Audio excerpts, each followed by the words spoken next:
So, whether you're in North or South Carolina or anywhere else in the world, enter the Cat Cave with Michael Davis and Ryan Frick to listen to your favorite Carolina Panthers podcast, part of the Keep Pounding Podcast Network and Fans First Sports Network, same place that brings you Believe in Panthers with former Panthers running back Jonathan Stewart. Embrace Debate inside the vault.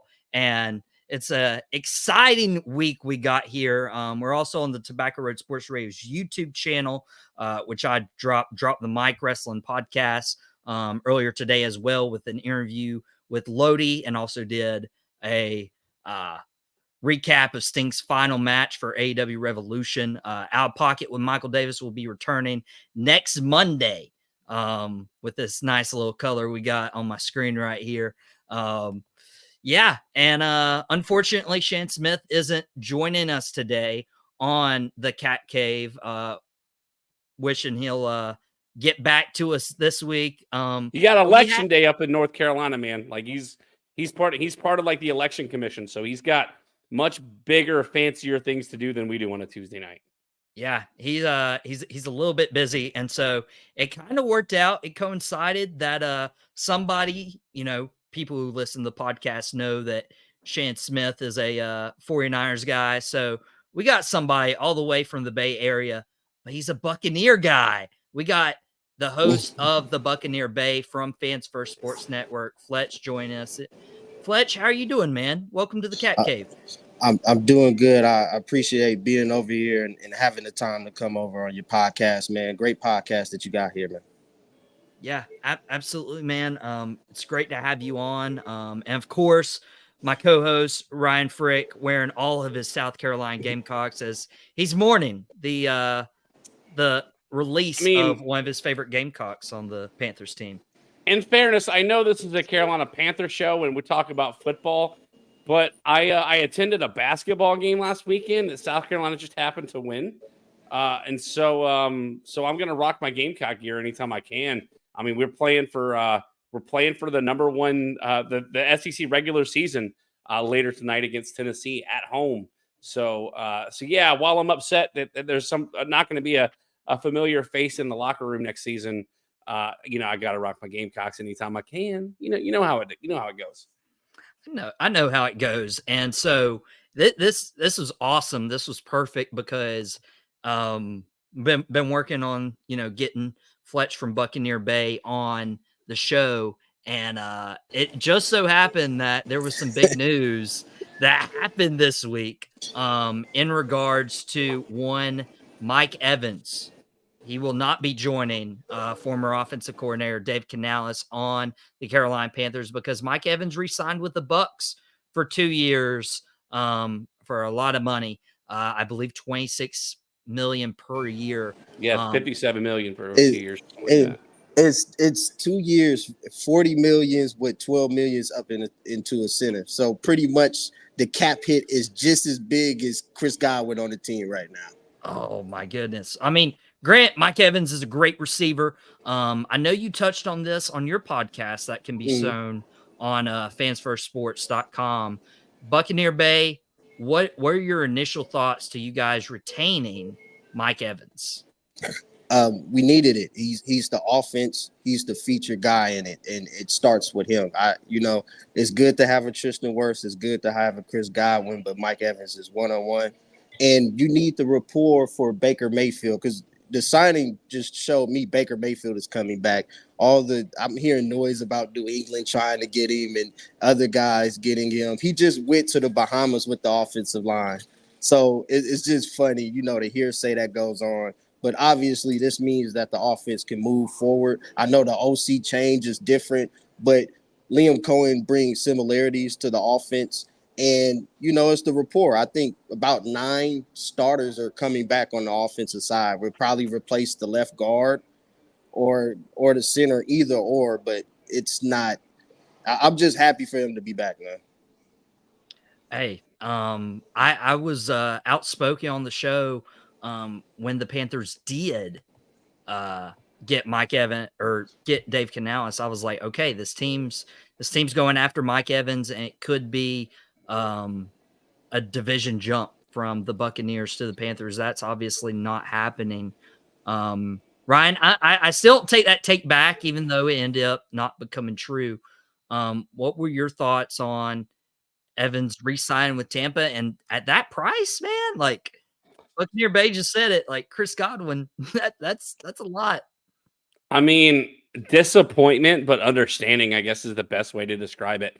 Like, obviously, you bring in 3 former offensive coaches for Tampa Bay last season into Carolina this year, not just Dave Canales, but his wide receivers coach or his assistant wide receivers coach came over as well. So you had those ties that if he felt really comfortable with those coaches, with that coaching staff, then he'd be more comfortable continuing on with them.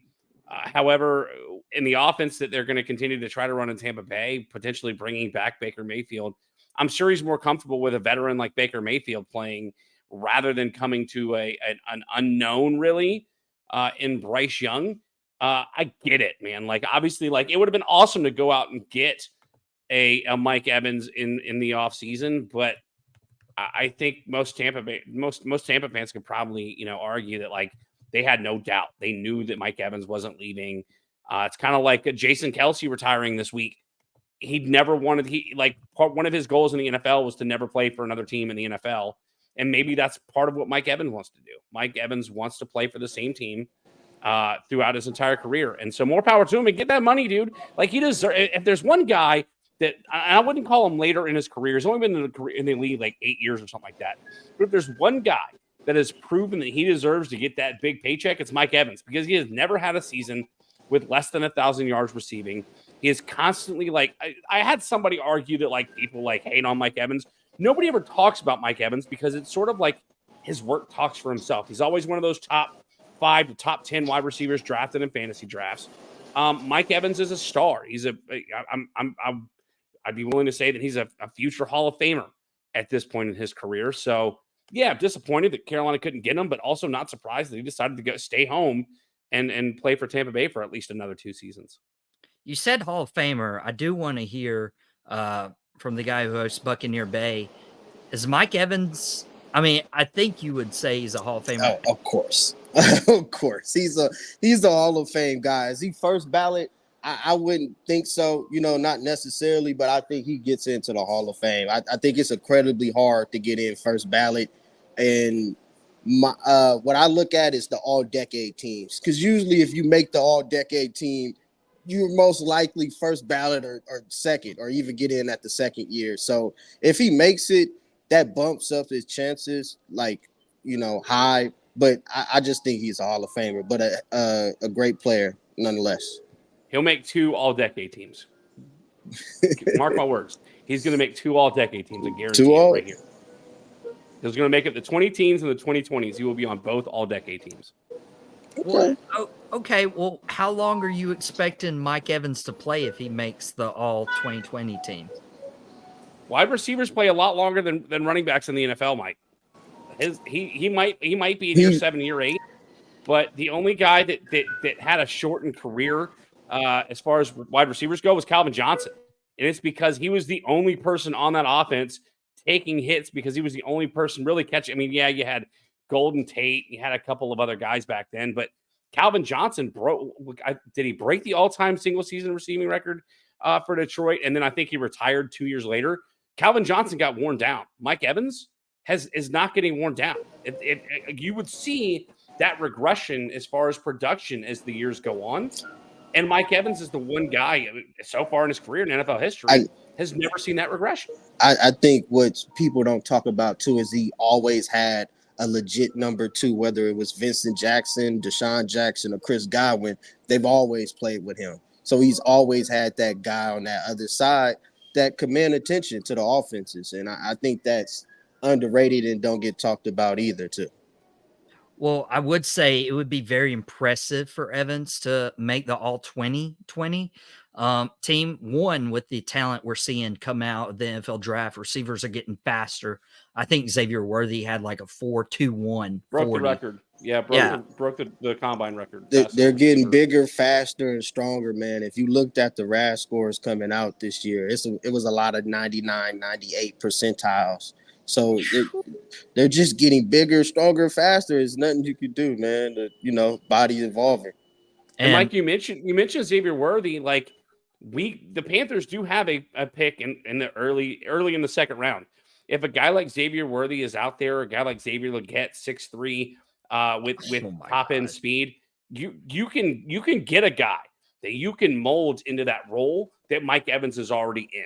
So yeah, it's unfortunate not to get Mike Evans, but there are guys that Carolina can target in the draft. Brian Thomas Jr. ran a 4.35 at 6'4", man. Like these kids it's tall, but they have the speed with them, man. So he's not lying. I expect you to get a wide receiver second or third round and just add to what Bryce Young and what he could do to that offense, you know. Well, I mean, when we're talking about Mike Evans, like he's 30 years old.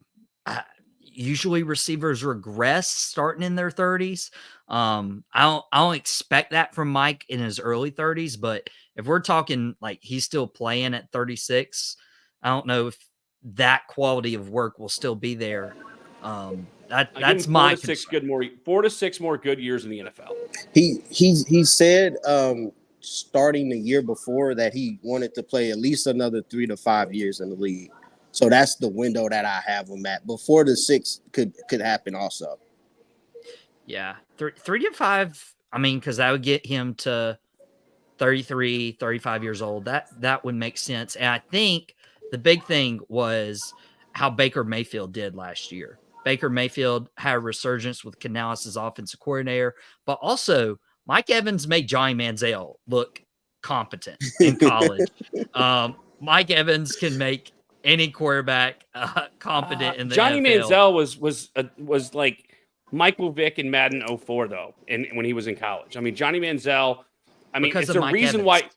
Yeah, but no, it wasn't just because of Mike Evans. Because Johnny Manziel was running all over teams too.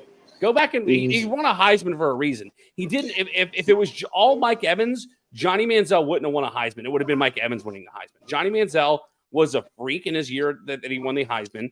But that was it. It was like Joe Flacco's one good year. The rest of it was garbage. And that's what Johnny Manziel showed, especially coming to the NFL, that he was going to fizzle out like any knowledgeable football fan would have expected him to do.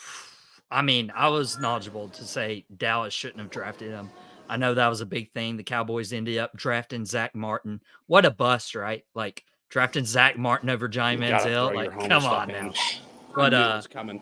But Baker is actually a free agent this offseason. There's speculation whether he'll re-sign with Tampa and, stay joined with Mike Evans or if he'll go to another team. I want to hear from Buccaneer Bay. Do you expect Baker to re-sign now that Mike Evans is back? Yeah, where he's going to Commanders? To New England with Devontae Parker? Like, no, he's coming back with 2,000-yard receivers who got him the contract come on, man. You don't get away from this consistency and continuity. You got a running back who was top 5 among running backs as far as scrimmage yards. So it was Kyrie. Yeah, it was Kyrie Williams, Breece Hall, and Christian McCaffrey. So it's CMC. That was the only one that had more scrimmage yards than him. So you have a lot of players over here. It's a lot of talent. I don't think you want to go there just for the money and be mad and be pissed off because you're winning 2 to 3 games and you don't have the talent or the foundation around you. So it just makes sense to just come back, come on work, build off what you did. You won a divisional game. I mean, you won in the wild card. You were tied 4th quarter with the Lions in the divisional game. We can make the team better. Sign on the contract so we can worry about the defense and helping the offensive line. We have stuff to do. That's how I feel, man. You guys secure the quarterback position. Panthers hope that help is Bryce Young. We'll talk about the Buccaneers and Panthers rivalry here in a few moments and how Bryce Young performed against the Tampa Bay Buccaneers. But other big news was Brian Burns getting tagged by the Carolina Panthers. So this is very interesting. He could either play on the tag as a defensive lineman. He can re-sign long-term with the Panthers, or if another team wants to negotiate a long-term contract with them, the Panthers could receive 2 first-round picks for Brian Burns' services.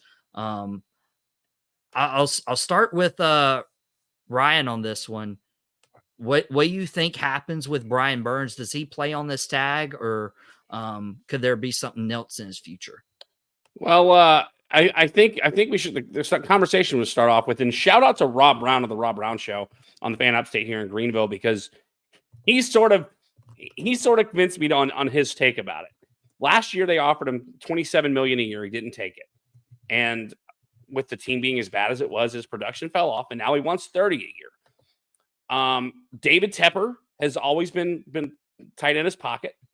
I mean, we talked about on the show about how they didn't want to go out and spend on wide receivers last season in the offseason because they thought that Bryce Young would be a point guard and he'd be able to dump it off to different receivers, and that didn't happen this year.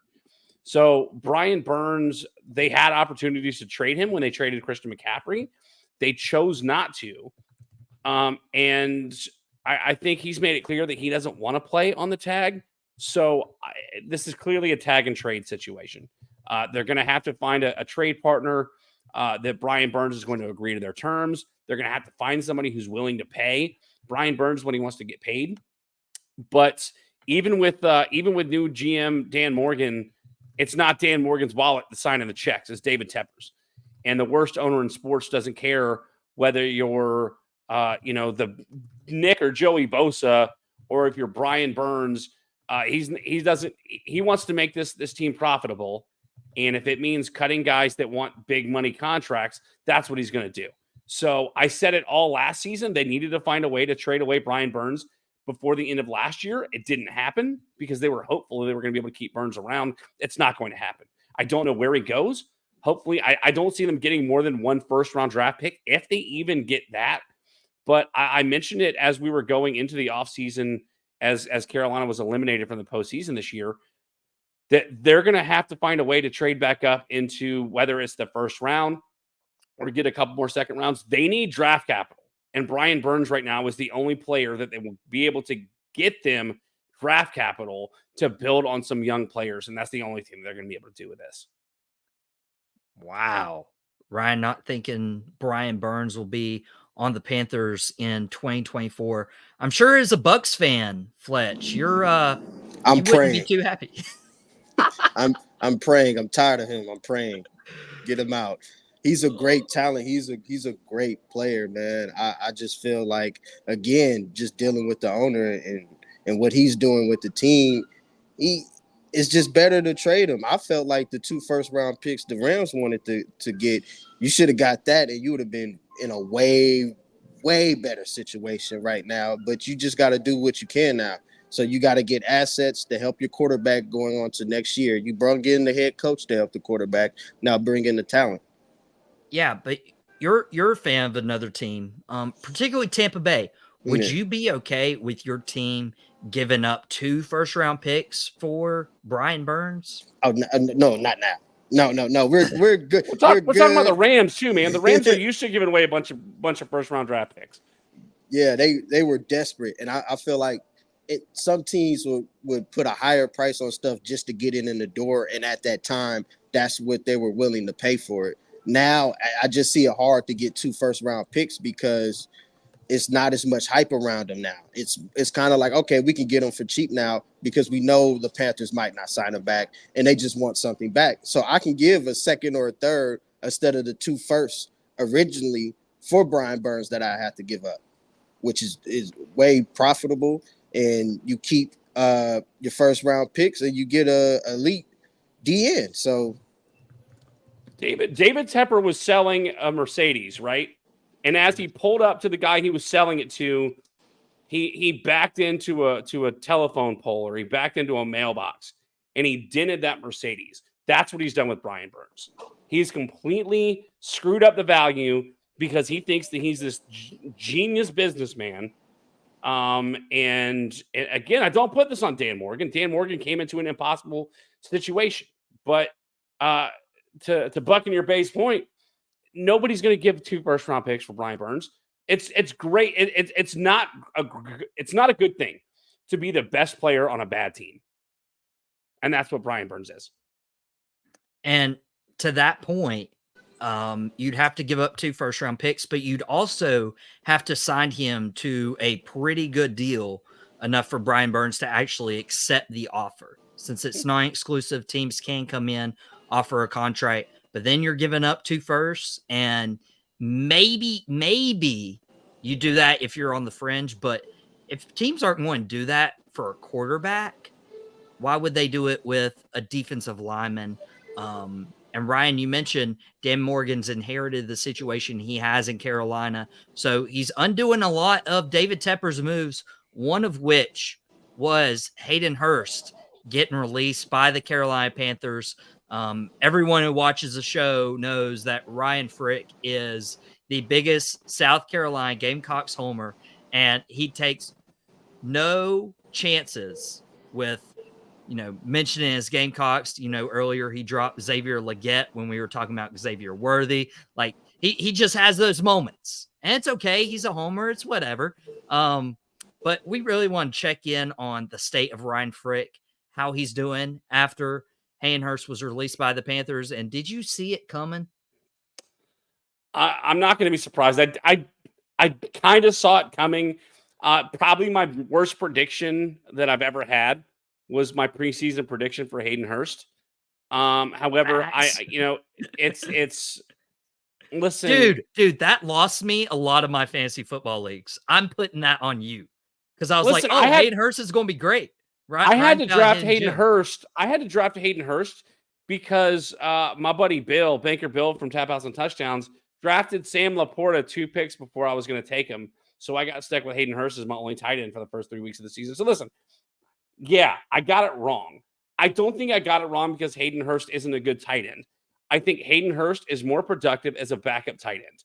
When he was in Baltimore, where he got drafted before Mark Andrews, he was a productive tight end, but Mark Andrews was more productive. And so rather than pay 2 tight ends top money, Baltimore shipped him out to Atlanta.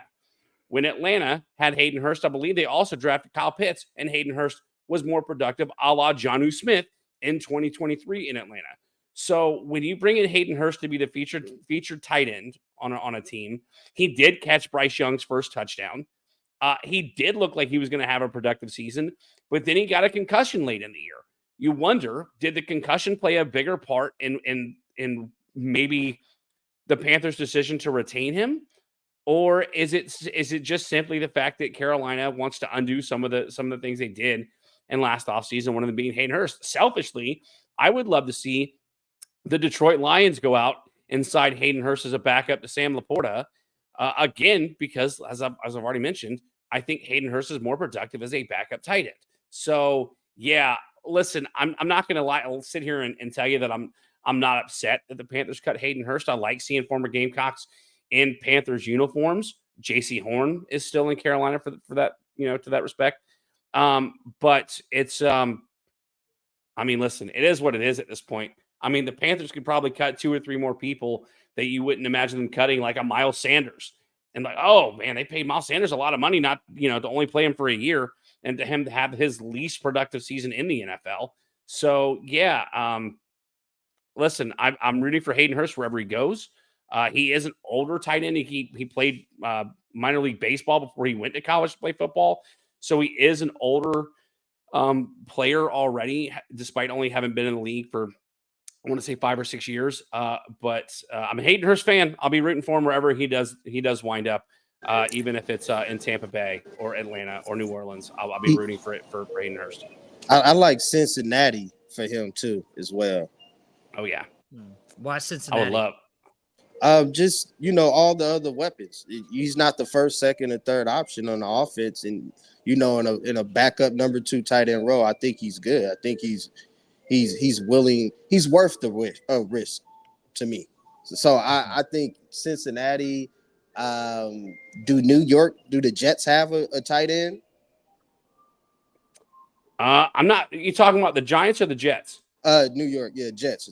My fault. The Jets, I don't think have a number 1 tight end, at least not one to speak of. Hayden Hurst, to your point, Hayden Hurst did spend 2022 in Cincinnati, and he had his most productive year as a Bengal, and that got him signed in Carolina. So I think he'd be a good fit back in Cincinnati. I would hate to see him go to the Jets. I know that Aaron Rodgers likes to get the tight end involved in his offense. But we don't know if Aaron Rodgers is going to last another 4 plays next season. So We'll see what Whoa, happens there. that was not cool. What That was wasn't not cool. Well, how's it not cool? Listen, don't have a 40-year-old quarterback and a 40-year-old left tackle. I think that could help you out a little bit. Just saying. I think I've got someone that agrees with me there. Wow. All right, I like it. Wow, a Buccaneer and a Panthers fan on good terms right there. But this is a big rivalry. This is why we invited the host of the Buccaneer Bay on Fans First Sports Network to join us today in the Cat Cave. So super excited that he made time out of his busy schedule to hop on. I wanted to bring this up because last year the Panthers and Buccaneers played twice, and the Buccaneers came away with victories both times, 21-18 in Week 13. And then after the Panthers were like, oh my gosh, we can actually put some offense on the board when they lost 33-30 to the Packers. I believe it was a couple weeks later that it was the Buccaneers season finale, hoping to go out with something. And it was a 9-0 ugly loss to end the Panthers season. I want to know your overall thoughts from the Bucs and Panthers from the year, and from Buccaneer Bay himself. Like, do you even fear playing the Panthers after what happened last year?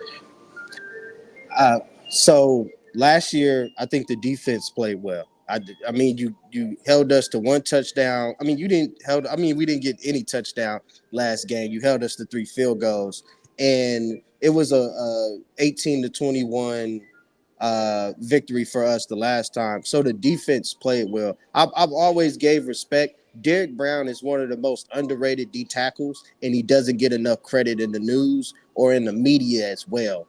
He's vicious up front, and he had 100 tackles, and I don't think a DT had 100 tackles since 2000. So it's the pieces are there. It's just putting it together. I feel like if you get another good crop of draft picks, and you hit on 2 or 3, like our slot corner was an undrafted kid, came in, played. And played all the snaps, and we might move him to strong safety. It's little stuff like that you have to do with the team that could change the direction of it being a 5 or 6 win team, and then you're a 8 and 9 win team, and everybody is looking at you in the media and saying this team is on the rise. So I don't think your team is as bad as what the media says. I just think it needs a little bit more help in a positive direction. And I think Canales is going to do that. He's going to put positive reinforcement into the QB, and I think he's going to play better. I promise you he's going to play better. Dave Canales has made every QB he's worked with play a little bit better than what they're used to. And I fully believe that. If you bring back Adam Thielen to cover the slot and be the 1,000-yard guy in the slot, if you get the outside guy like Leggett or a Mitchell to have people fear you throwing the football down the field. So you're not as bad as what people say. I know you have the worst record, but I think some of that is just pretty much you probably had the worst offense in the league this year, and you kind of left your defense out to dry. And if you have a more balanced team, I'm pretty sure you could probably triple the wins you got right now. I mean, listen, it's not hard to go from 1 win to 3 wins, While I appreciate, sorry, Michael, I need to interject. While I appreciate the kind words, I think the record speaks for itself that we were as bad as we looked, and as the media portrayed us. Fletch, I got one question for you. I know we're up against it, but as a Tampa Bay fan, I think most everybody wrote off Tampa Bay last year. Everybody was looking at New Orleans with Derek Carr. By the way. Sorry. That was me. Yeah. That was me. Michael Davis thought that the Falcons were going to be the team to beat in the NFC South. What are your thoughts as a Tampa Bay fan to come back from losing Tom Brady and getting all of all quarterbacks Baker Mayfield and somehow turning that into another NFC South championship and a playoff win? I mean, you blew out the Eagles before you lost to my Lions.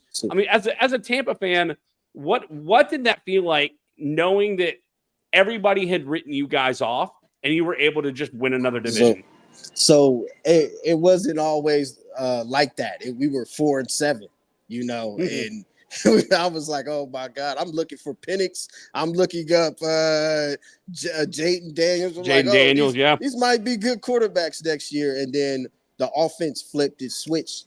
Rashad White, 5 of the last 7 games had 80 or more rushing yards.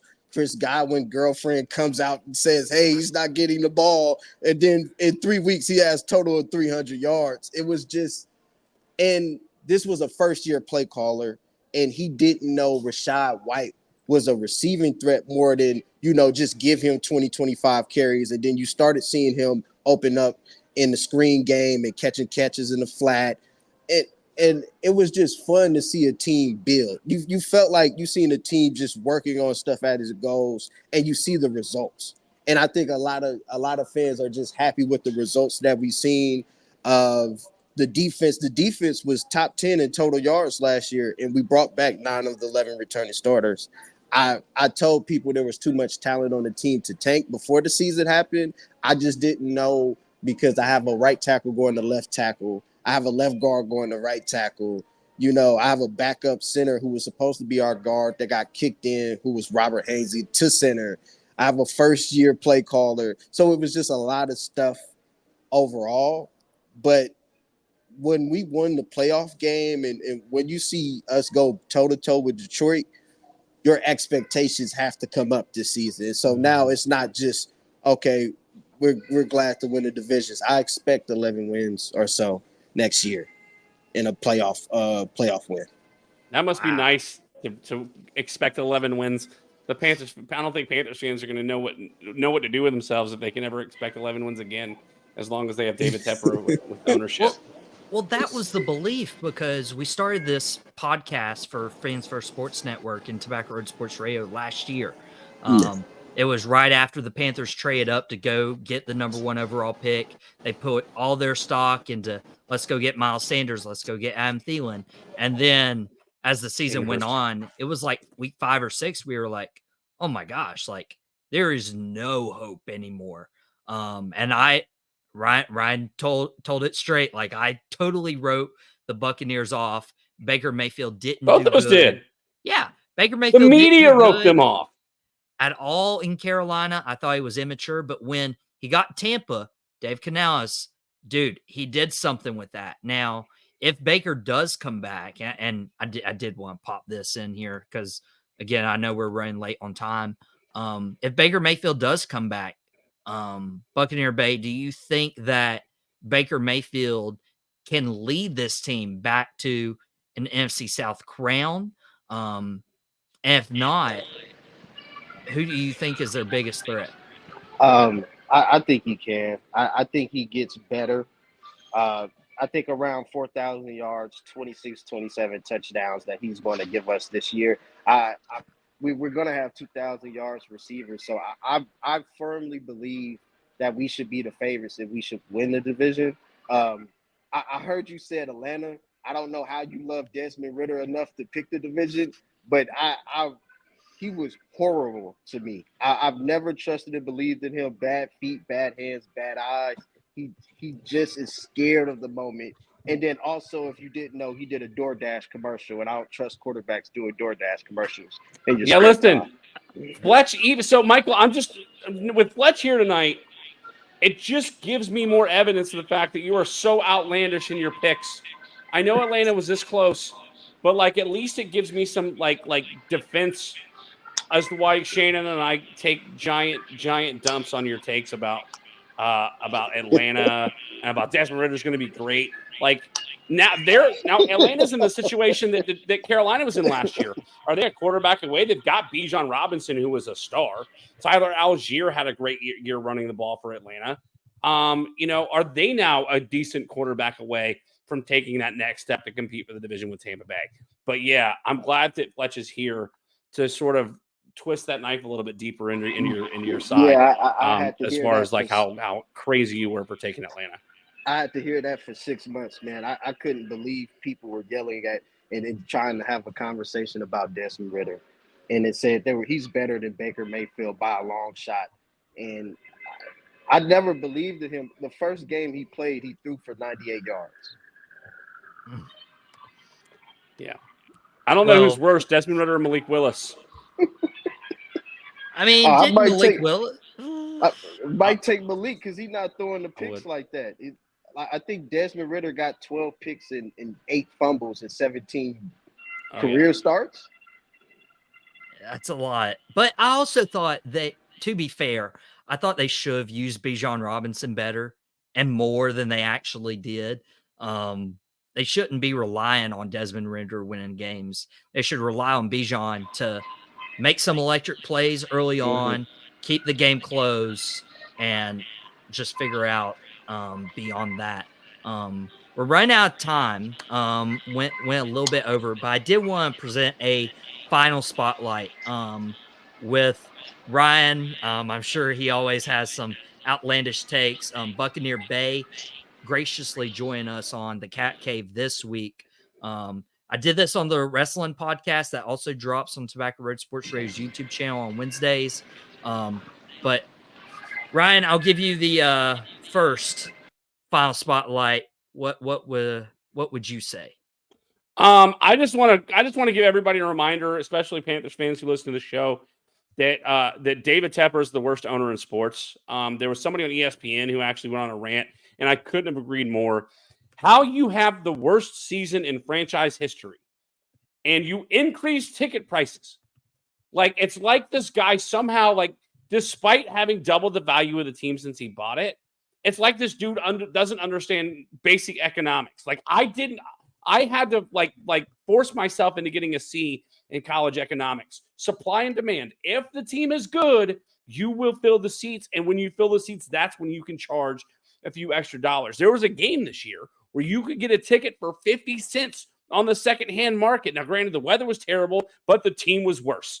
And so David Tepper's decision, beyond all this, we still don't know if Bryce Young is the guy. We don't have a first-round pick. He can't re-sign Brian Burns. He's releasing the starting tight end from last year. We don't know what this team is going to look like in 2 years. But he wants season ticket holders to pay 4% more for their season tickets. Shame on you, David Tepper. There's a reason why people are no longer making fun of the late Al Davis or talking crap about Jerry Jones, because at least Jerry Jones wants to win football games.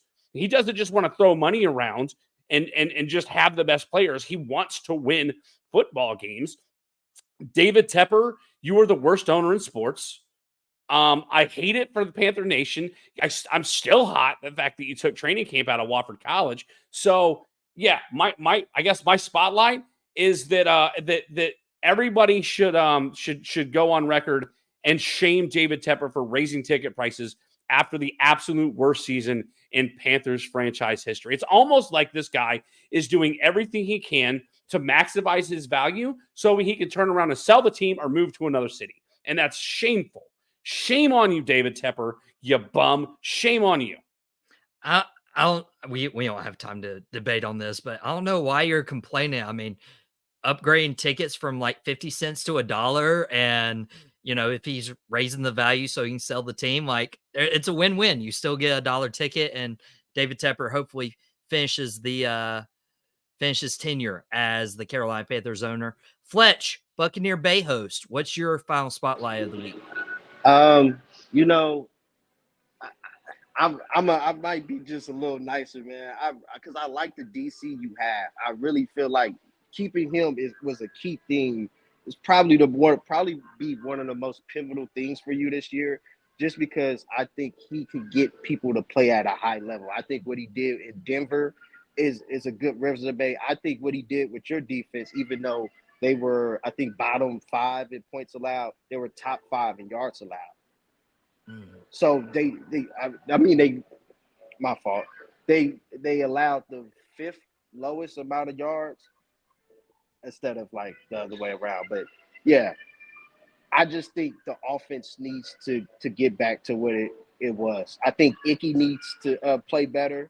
I know that's a tackle that y'all drafted. I don't know if he's regressed or whatever. He needs to play better. I think Chuba Hubbard and Miles Sanders are a good running back duo, not great, but you can still get something out of them.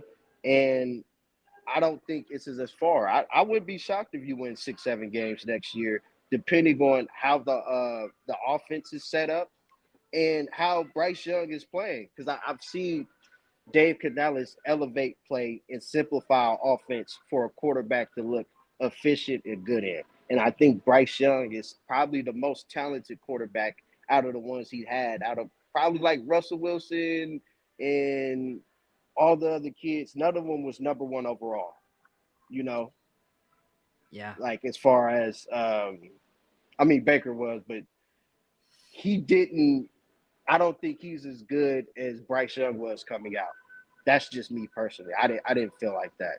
But he's going to elevate that offense. If you can keep Brian Burns and Derek Brown on the front line, it's formidable. If you can keep Frankie Louvi and Shaq Thompson, it's not a pushover. That defense won't just fold. And I feel like defenses keep you in the game 9 times out of 10. So just get some weapons, man, and make the game fun again. Yeah, make the Panthers fun again. And this has been an exciting episode. My final spotlight is just highlighting collabing with Buccaneer Bay. Super awesome, super excited that you got to join us. We're hoping to do more collaborations inside the NFC South with the Fans First Sports Network hosts. And Fletch, you were an incredible guest. So yeah, from the bottom of our hearts, thank you. We hate that Shannon missed this episode because you were awesome. Man, listen, thanks again. I love to have an NFC South debate after the free agency or after the draft, just to go over the overlook of the teams and what we have to look forward to this year, man. So thanks again. I appreciate it being on here, man. Of course. Now you need to go follow Buccaneer Bay. He has really good episodes and segments on fansfirstsports.com under the Tampa Bay Buccaneers banner under that tab. Really, really good quality content there. Do you have any other social media channels they can find you at? It's on Twitter, Buccaneers Bay Podcast, the same thing. Listen to me on Apple and Spotify, Google Podcasts as well. We'll be talking about Winfield getting franchise tagged this week as well, and what you can look forward to in the Baker's contract and what the expected amount is. Dude, I'm excited to listen to that. I'm not even a Buccaneers fan, but super excited to support you and do all your stuff. Ryan's got a little break right now from Tap Outs and Touchdowns, but you can follow them facebook.com/Tap Outs and Touchdowns and on X at Tap Outs and TDs. And we mentioned quarterbacks earlier. I dropped an article on fansfirstsports.com predicting where Baker Mayfield ends up, predicting where Russell Wilson ends up, predicting where the top 3 quarterback prospects go because they need a quarterback, when you look at Chicago and Washington, New England. And who is playing quarterback for Atlanta? That team that, you guys just ridiculed me about. Justin Fields. It's Kirk Cousins. It's definitely Kirk Cousins, man. Kirk Cousins going down there. None of those were that option for Atlanta, but I do explain it. I do explain where Justin Fields and Kirk Cousins ends up as well. But mainly follow the Tobacco Road Sports Radio YouTube channel for more episodes of The Cat Cave. The Drop the Mic Wrestling podcast had Lodi on, former WCW wrestler, and did a full Revolution recap after being there in person.